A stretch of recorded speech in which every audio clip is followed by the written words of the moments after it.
मन करेला मन के मंदिर बनाई हो तो हर मूरत बसले रही। मन करेला मन के मंदिर बनाई हो, मन करेला मन के मंदिर बनाई हो तो हर मूरत बसले रही, तो हर मूरत बसले रही।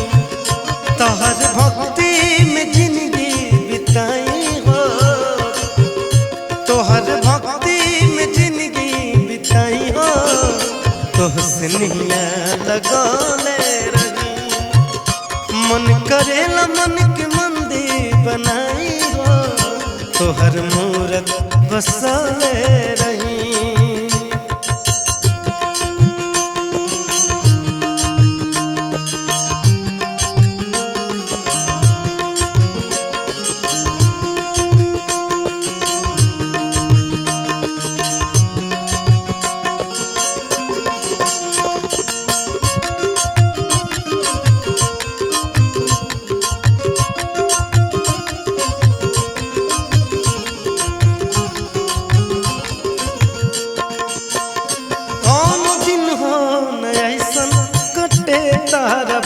भक्त हमारा के सारा जमाना कहे, नाम सूतत मेली नाम जागत मेली।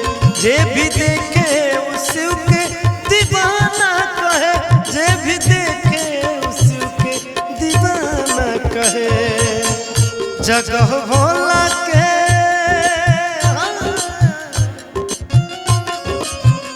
जगह भोला के चरनिया में पाई हो, जगह भोला के चरनिया में पाई हो।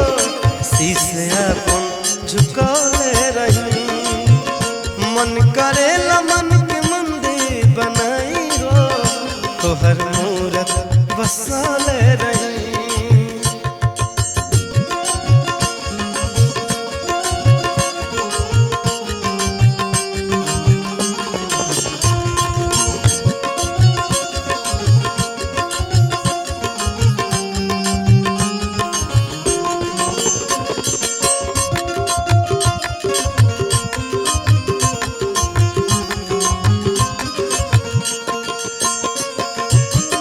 पवन पावन हो जाए प्रभु प्रीत में हम, बिने भक्ति के ऐसन करामा करी।